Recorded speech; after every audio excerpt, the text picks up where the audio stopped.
Hola, buenos días. Bueno, estamos arrancando una modalidad un poco extraña de dictado de clase. No somos youtubers y eso se nota. Pero bueno, vamos a tratar de solucionar esta situación y pasarlo lo mejor posible hasta que termine esta cuarentena. Hoy, acá en Sonido 2, vamos a comenzar a tratar un tema que en realidad ya comenzamos la semana pasada a partir de un trabajo que le pedimos y unas lecturas, que es el tema del diseño de sonido. El abordaje de hoy va a ser tangencial. Hasta hoy ustedes tenían tiempo para entregar ese formulario que estaba asociado a la actividad 1, donde se le pedía que hagan un análisis de un material a partir de la lectura de dos textos, uno de Saita y otro de Randy Tom. La lectura de ese material que ustedes nos enviaron la vamos a hacer durante esta semana y la próxima semana va a haber una devolución global acerca de cómo fue comprendido ese tema y cuáles son los puntos que encontramos como problemas comunes y cuáles son los aciertos comunes, ¿no? También. Bueno, criterios estéticos. ¿De qué hablamos cuando hablamos de criterios estéticos?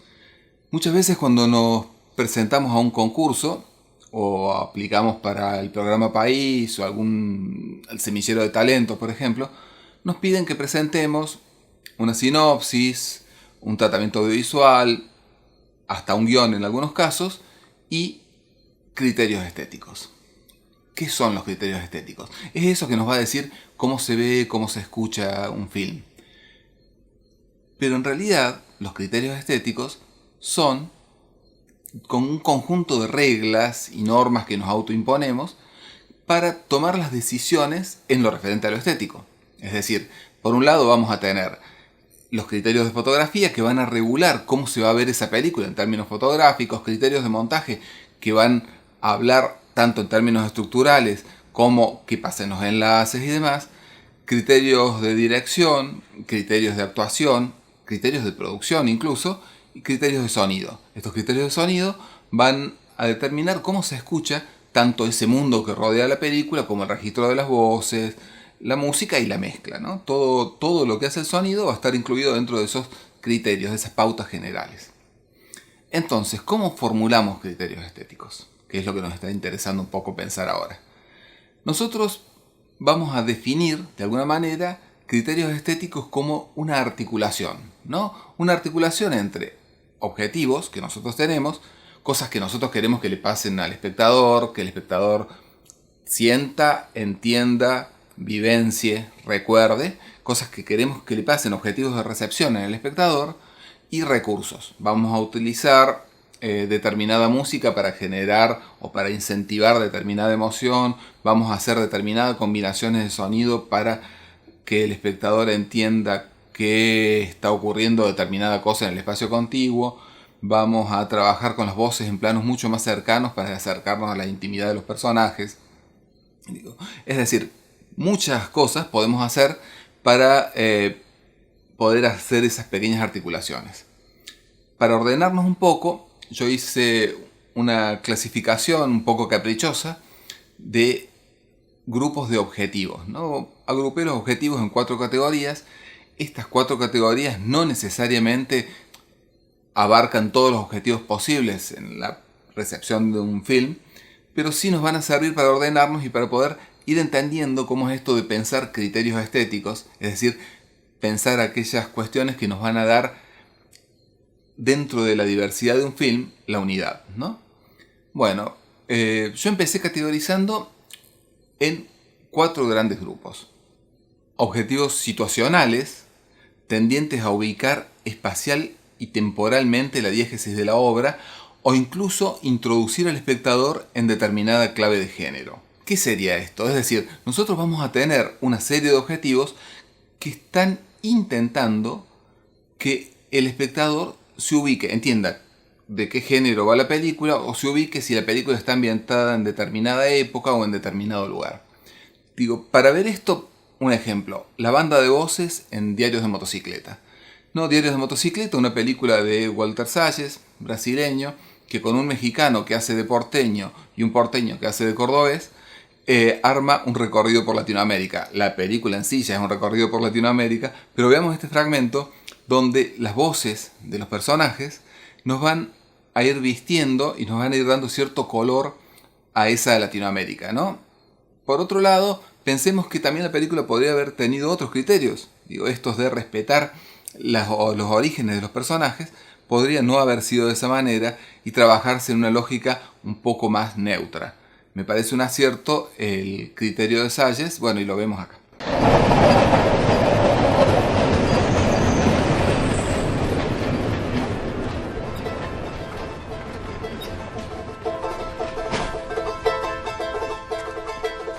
Hola, buenas tardes. Mi amigo y yo tenemos ciertos problemas con nuestra moto. La dirección está rota, los frenos prácticamente inexistentes y bueno, la caja de cambios, como siempre. Y ya tengo el traste a la miseria, hermano. A ver, la dirección, los frenos y la caja de cambio se las puedo arreglar. Claro que por su traste creo que no puedo hacer nada, fíjese.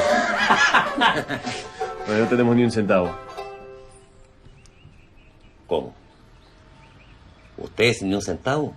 No, cuando lleguemos a Valparaíso vamos a recibir una plata. Cuando la tengamos se la mandamos. A se ver, lo sabe prometo. que no quisiera ser irrespetuoso, pero si no tiene plata, no tiene nada que estar haciendo aquí, así que por favor. Disculpe que lo interrumpa, caballero, pero si usted nos está ayudando en este momento, va a contribuir fuertemente a las relaciones bilaterales entre nuestros países.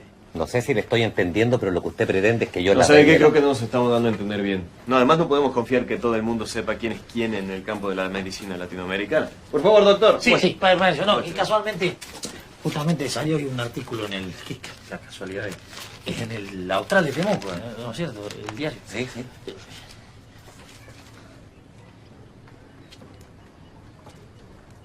A ver, permítame. Humildemente.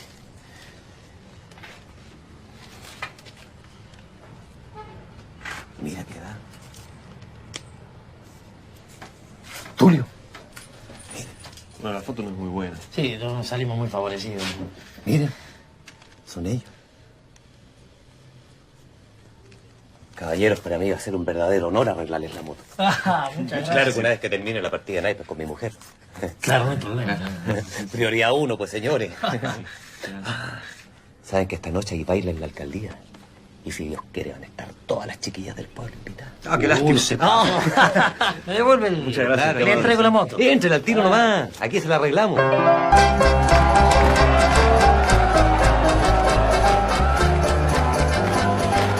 Bien, pasamos a otra de esas categorizaciones.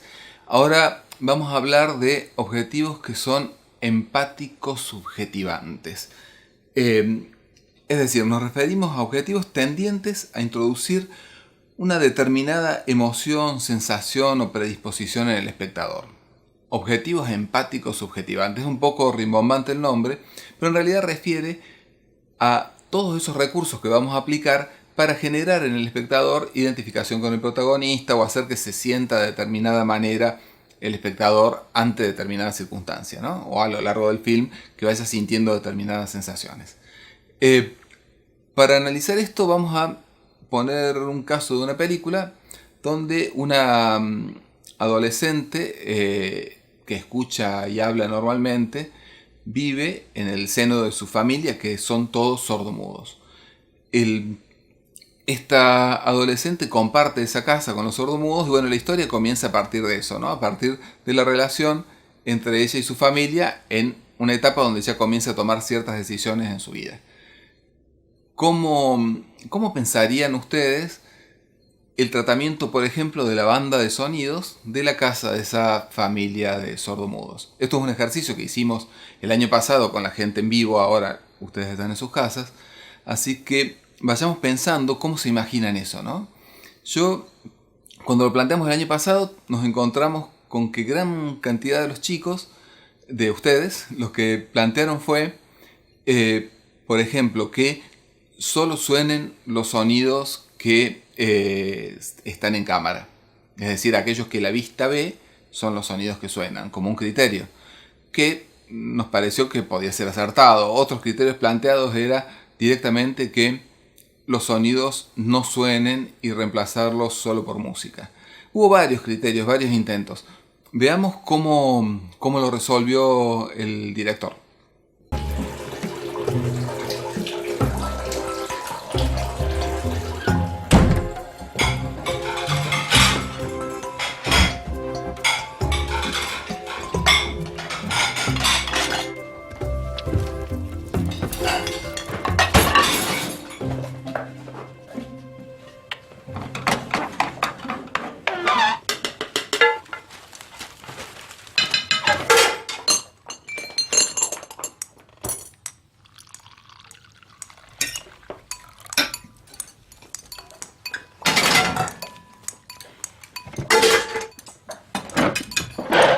fait? Comment on va l'appeler? Mais il est tout noir, ce veau. Raciste toi-même.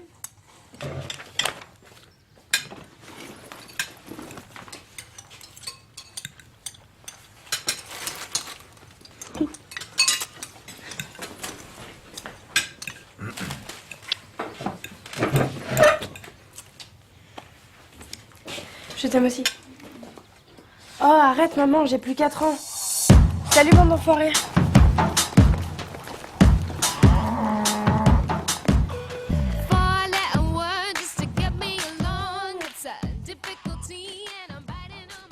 Bien, nos encontramos con que la apuesta del director de sonido y el equipo creativo de la película en realidad nos está mostrando una familia que hace mucho ruido. Es decir, ¿cómo caracterizo ese mundo de esta adolescente en el seno de una familia de sordomudos?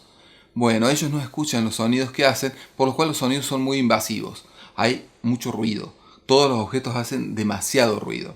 Ese fue el criterio para plantear esta situación de esa adolescente en el grupo familiar, donde todos son sordomudos, que de alguna manera lo que nos va poniendo es en el lugar de esa adolescente que tiene una familia muy ruidosa, que no mide los ruidos que hace, como del mismo modo que tampoco va a medir cuando lo va a buscar a la escuela y el padre tocando bocina, avergonzándola a la chica. Bien, otro de los objetivos de estos grandes grupos de objetivos que estuvimos haciendo son los objetivos evocativos, es decir, que traen a la escena elementos o situaciones del acervo cultural del espectador, desde films hasta recuerdos personales. En este caso, lo que vamos a ver es una secuencia de Godard Mon Amour, una película que habla sobre la vida de Jean-Luc Godard, o sobre un fragmento de la vida de Jean-Luc Godard, y hubo una decisión de dirección en general, los criterios generales de la película, de tomar recursos que delatan los artilugios del lenguaje cinematográfico, análogos a los recursos que utilizaba Godard. Bueno, vamos a ver una pequeña secuencia y tratamos de ver cómo manipuló en este caso la banda de ambientes para generar determinadas situaciones, ¿no?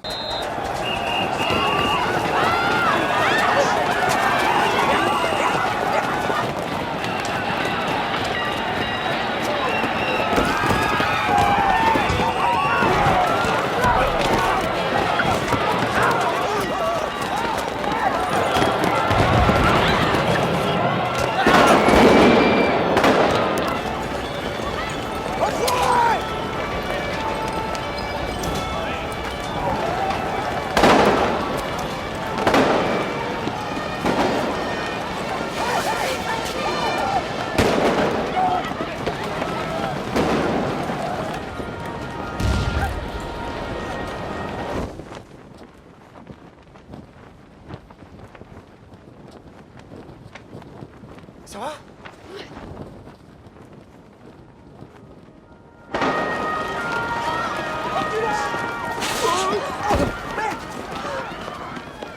Ça va? Oui, oui, ça va. Tu veux de l'aide? Non, vas-y, camarade. Ok. Ça va?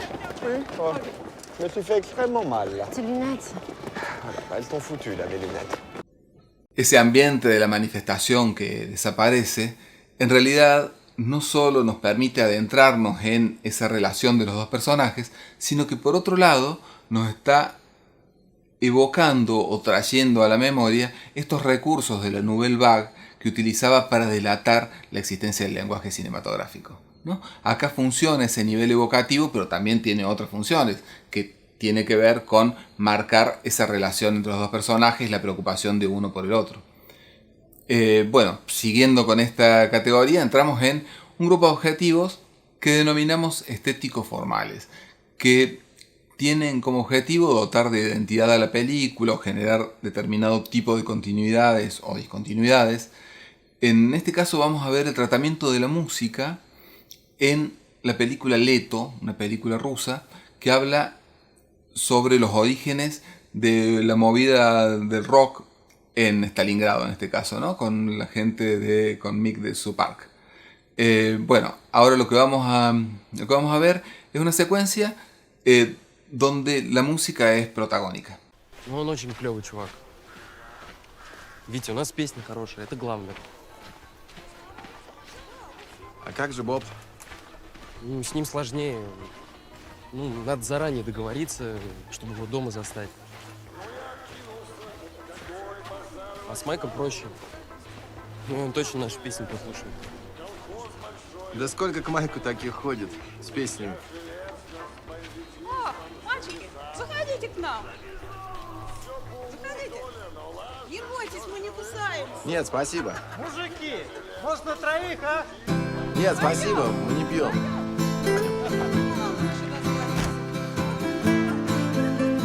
Лето, я изжарен как котлета. Время есть, а денег нету. Но мне на это наплевать. Лето, я купил себе газету. Газета есть, а пива нету. Я иду его искать. Лето, сегодня в Сейшн в Ленсовета. Там будет то и будет это. А не сходить ли мне туда, Лето, все хулиганы три гастета. У них, наверное, вендетта. А впрочем, это ерунда, Лето, штаны истерты, как монета. Во рту дымится сигарета. Иду купаться в водоем. Лето, недавно я услышал где-то, что скоро прилетит комета. И что тогда мы все умрем. Лето, лето, лето, лето.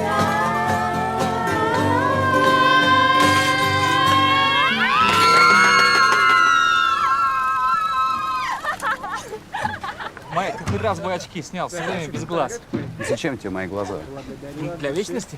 Репетировать надо больше для вечности. Во-первых, пусть репетируют те, кто играть не умеет. А давайте мы будем вашими бэк-вокалистками. А во-вторых, посмотрите на Наталью. Ей не нравится, когда гаражный рок бодяжит женским бэк-вокалом. Пойдем? Да, по-моему, Наталье это не нравится. Да пожалуйста. Господи, какой ты скучный, Майк.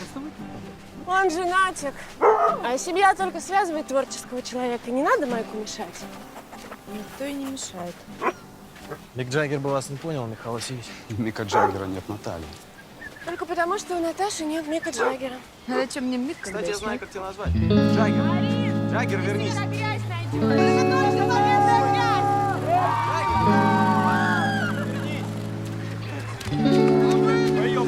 Мое!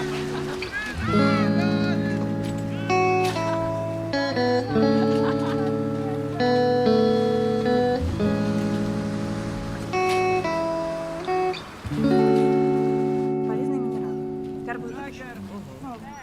Всякие важные соединения. Acá podemos ver cómo esa música que aparece como extradiegética se va, y grabada en estudio prácticamente, se va mezclando con algunos sonidos del lugar de la grabación. Luego aparece la cámara que lo registra, aparece gente haciendo algún sonido golpeando objetos, y los coros totalmente fuera de la lógica de una grabación de estudio, y cómo aparece el ambiente y se va relajando la situación. Esta canción puntualmente se llama Leto, que es el nombre de la película. Es una canción muy popular y es una canción que marca de algún modo la lógica del verano, ¿no? Leto es verano. Y la letra de la canción acompaña de alguna manera la situación que están viviendo los personajes. tiene una función evocativa, sobre todo en el pueblo ruso, ¿no? Porque esta película va recreando una escena que podría ser análoga a recrear la época de Sui Generis, por ejemplo, digo, análoga temporalmente, o de Cerú. Entonces, en esa película, lo que va haciendo, va mostrando los personajes, va incorporando los personajes, pero la música es protagónica. Y la música siempre va a tener este juego donde pasa de ser alguna música más diegética, una música que aparece por la gente tocando y se convierte en una música más en sí misma por fuera de la película, porque tiene peso propio, porque también es protagónica, o al revés, aparece como esta diegética y se mete y entramos hacia los personajes. Estas transiciones de la diégesis, de la música diegética hacia afuera y hacia adentro todo el tiempo, es parte de las características de esta película, es parte de los criterios que se tomaron incluso antes del rodaje, ¿no? Porque esto no puede pensarse como una musicalización posterior al rodaje. Bien, rebobinando un poco y teniendo las películas, los ejemplos que acabamos de ver en la cabeza, volvemos a definir criterios, como esa articulación necesaria entre recursos y objetivos. Es decir, el criterio de sonido o el criterio estético de fotografía o el criterio que fuere, tiene que ver con cómo aplico determinados recursos para obtener determinados objetivos. Es muy importante que le preguntemos a cada una de las bandas cómo puede ayudar a la consecución de determinados objetivos. Es decir, si pensamos el objetivo y buscamos algún recurso para cancelar ese objetivo, es una situación fácil, pero por ahí nos estamos perdiendo de una gran riqueza. Es decir, la banda de voces puede aportar a los objetivos situacionales, como el caso que estuvimos viendo, sí, claramente. La banda de voces puede aportar al modo de a la evocación, a lo evocativo, al modo que recordamos algo. Sí, determinados sonidos, determinada modulación de las voces, el sonido de un locutor de los 90 o el sonido de un locutor de los 50. Digo, todas esas situaciones van a generar cuestiones que tienen que ver con lo evocativo y que también nos sirven para situar la obra o para evocar determinadas cuestiones. Es decir, la banda de voces nos puede ir respondiendo a determinados tipos de objetivos, del mismo modo la banda de ruidos, del mismo modo los ambientes, los FX. Es decir, tendremos que preguntarle a cada una de las bandas qué puede hacer por cada uno de los objetivos que tenemos. Esa sería la forma mucho más interesante de pensar la escritura de estos criterios o de este tratamiento estético. En su libro Film as Film, Victor Perkins nos dice que debe haber siempre un equilibrio a lo que él denomina el qué y el cómo. Es decir, un equilibrio entre eso que queremos lograr y los recursos que utilizamos. Ese equilibrio es para evitar que se delate. No puede ser demasiado obvio un objetivo. El espectador no puede darse cuenta que queremos hacerlo llorar con esos violines.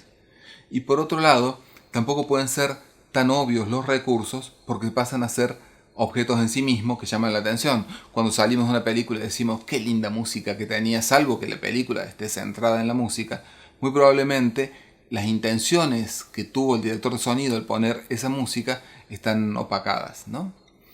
Victor Perkins nos dice: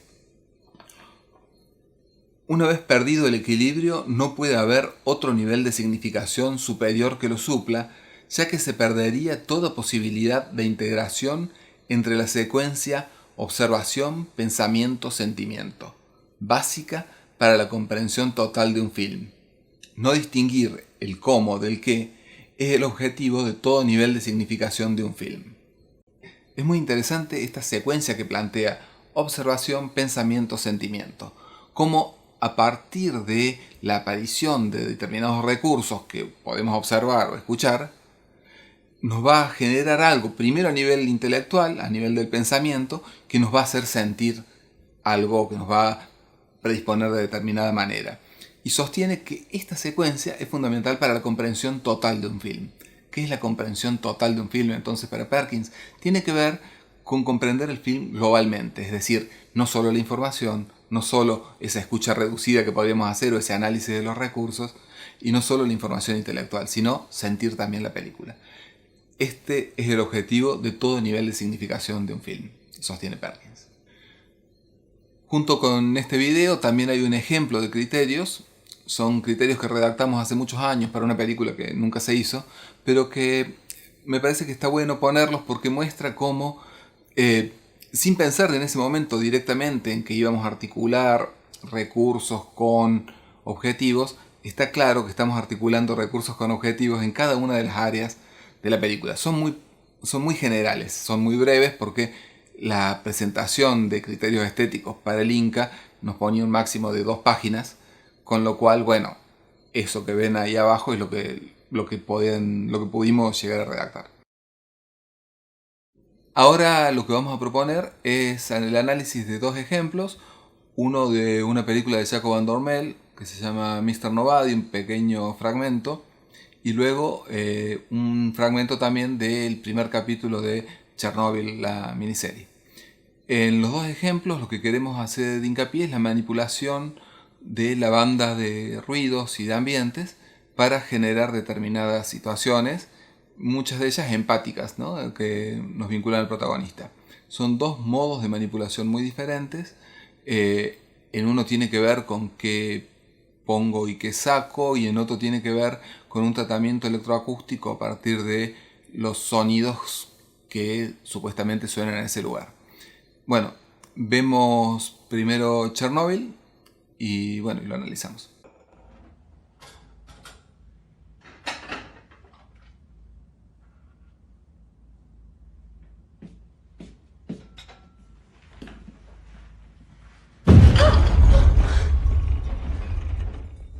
Людмила.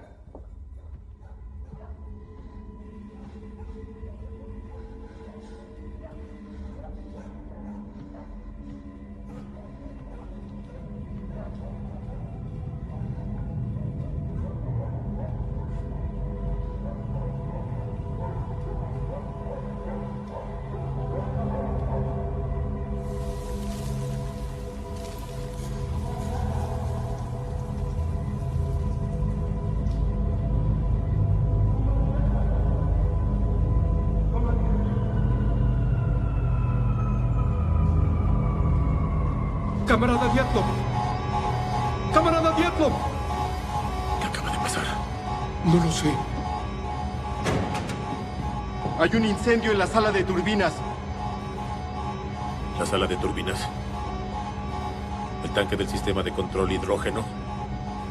Tú y Toptunov, imbéciles, volaron el tanque. No, eso no es... Esta es una emergencia. Todos estén calmados. Nuestra primera prioridad ¡Explotó! es... Ya sabemos, Akimov, estamos enfriando el núcleo del reactor. Lo apagamos, pero las varillas de mando están tiesas. No están bien ancladas. Ya De acuerdo, desacoplé el embrague. desconectaré los servos de la consola de suspensión. Ustedes 2 activen las bombas de respaldo. Necesitamos agua pasando por el núcleo. Es todo lo que importa. ¡No hay núcleo! ¡Explotó! ¡El núcleo explotó! Está en shock. Sáquenlo de aquí. ¡No está la tapa! ¡La pila se está quemando! ¡Yo lo vi! Estás confundido. Los núcleos de reactores RBMK no explotan. Akimov. Descuida, tranquilo. Hicimos todo bien. Algo extraño ha pasado. ¿El sabor del metal? Akimov. Camarada Perevoschenko, lo que dice es físicamente imposible. Un núcleo no puede explotar. Tiene que ser el tanque. Perdemos tiempo. Andando. Saquen el hidrógeno de los generadores y bomben agua hacia el núcleo. ¿Qué hay del fuego? Llamen a los bomberos.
Vamos a encontrar varios momentos en en este fragmento que vimos. Uno inicial que lo dejamos más a modo introductorio, que es la explosión vista desde la casa de alguien que después va a tener que ir a la central.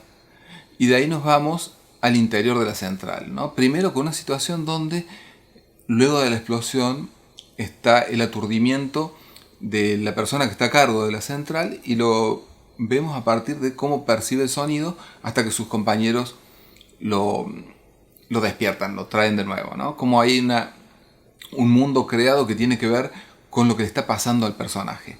Esos sonidos están manipulados, surge este espacio sonoro a partir de la manipulación de los sonidos que supuestamente suenan en ese lugar, de esos mismos sonidos que después aparecen el resto de sus compañeros llamándolo para traerlo de nuevo a la realidad. Luego la situación se va volviendo angustiante, y lo que a mí me parece como fundamental del análisis es que incluso que volvamos a observar qué es lo que pasa cuando el personaje atraviesa esa puerta y en realidad toma conciencia de que lo que ha explotado es el núcleo del reactor, porque lo que ve en el piso son partes del núcleo. En ese momento ya los sonidos no son, entre comillas, realistas, sino que comienzan a distorsionarse. Hay un tratamiento electroacústico de todos esos sonidos, de sonidos de vapor, de los sonidos de las sirenas, e incluso de los pasos, más algunos sonidos agregados que son rítmicos. Todo eso va generando una especie de crescendo que va mostrando en nuestro personaje una sensación de angustia cada vez más fuerte, pero nos la hace sentir a nosotros, ¿no? A partir de esa manipulación de esos sentidos, de esos sonidos, nosotros vamos sintiendo esa angustia de nuestro personaje. Les propongo que la vean de nuevo, rebobinen este mismo video, que la vean de nuevo, que vean la secuencia y que presten atención particularmente a esos segundos finales del fragmento de Chernobyl. Y ahora les propongo algo diferente, totalmente diferente. Vamos a ver una escena ¿sí? de Mr. Nobody, de Jacob van Dormel, donde un niño descubre la infidelidad de su madre, ¿no? Veamos qué pasa con la banda de ruidos, qué cosas, estemos atentos a qué aparece y qué desaparece, qué está y qué no está, quién hace ruido, quién no hace ruido. Y por otro lado también prestemos atención al rol de la música. Acá vamos a ver cómo los criterios utilizados van a intentar meternos al interior de ese personaje, ¿no? Bueno, vemos la secuencia y saquen sus propias conclusiones.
Okay, Anna.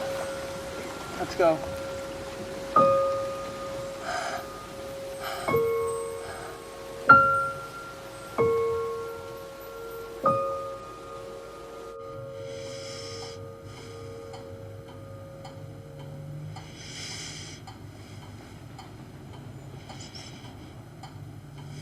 El mundo se le viene abajo a Nemo cuando descubre que su madre le es infiel a su padre con el padre de Anna, la chica de la cual él está enamorado.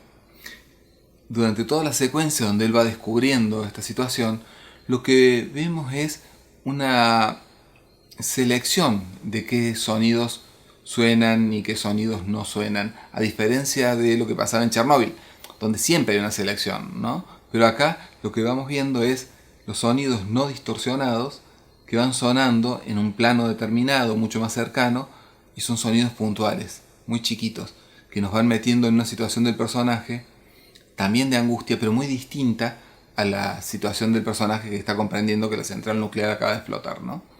Acá el personaje va descubriendo primero que su madre le es infiel y escuchamos sonidos de él solamente, la música que se va volviendo cada vez más simple y el sonido de el beso del padre de Ana y su madre, algunos pasos, y cuando ya descubre que en realidad ese hombre con el cual su madre está engañando a su padre es el padre de Ana, todo su mundo se viene abajo, entra el ambiente, entra el viento ese que no escuchábamos, pese a que veíamos moverse los árboles, y Nemo sale corriendo de esa situación que lo abruma, ¿no?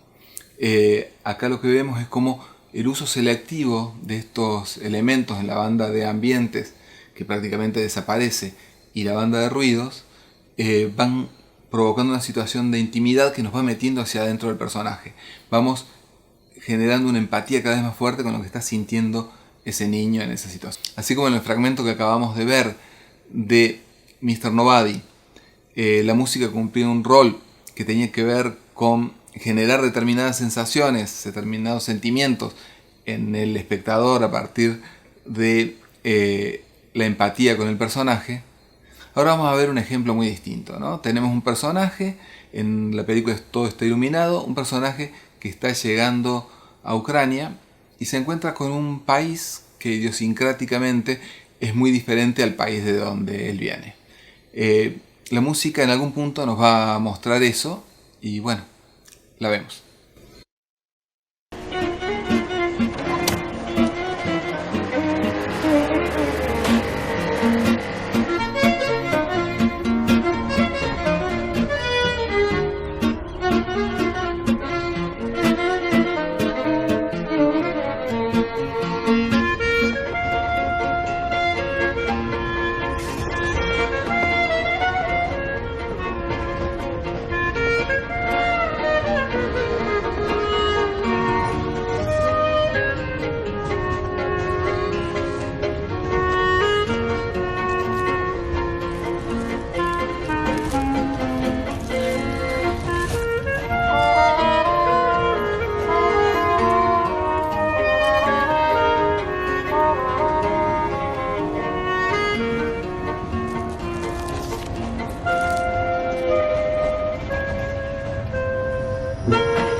Jonathan. Are you Jonathan?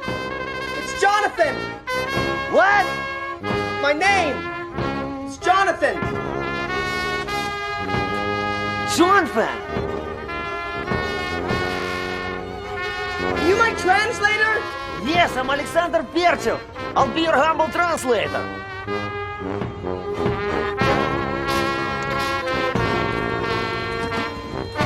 I implore you to forgive my speaking of English, Jonathan, as I'm not so premium with it. My name is Jonathan.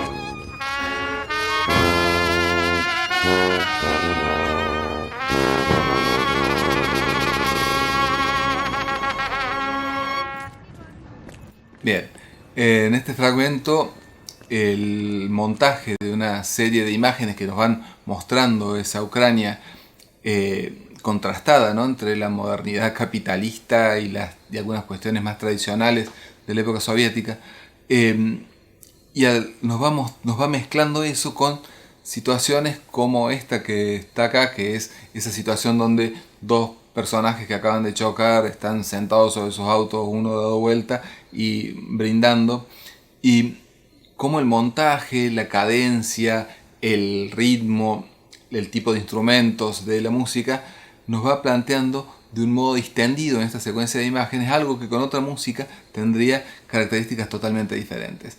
Incluso en la segunda parte del fragmento, cuando nuestro personaje va a buscar a Jonathan y decide ir con esa orquesta que lo acompaña, esa música siempre juega describiendo en algún punto, en analogía con lo que está pasando, y por otro lado también como algo que ocurre en el lugar, ¿no? Estamos jugando en esas situaciones, pero siempre al borde de esto del absurdo, de lo grotesco, de una manera que nos va pintando un modo desenfadado de ser de estos personajes en Ucrania que contrastan totalmente con un modo totalmente formateado que tiene nuestro personaje Elijah Wood, que llega a Ucrania a buscar parte de la historia de su familia.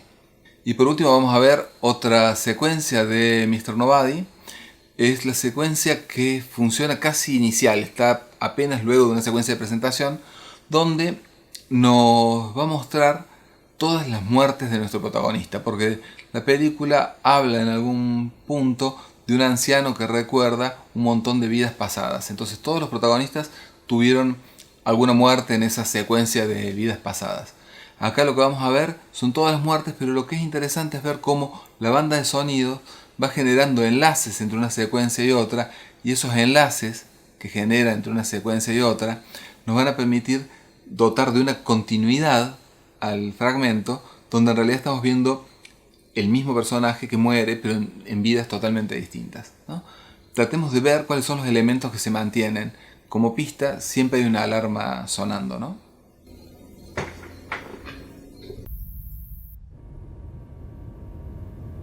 What did I do to deserve this?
How's it been going since the last time?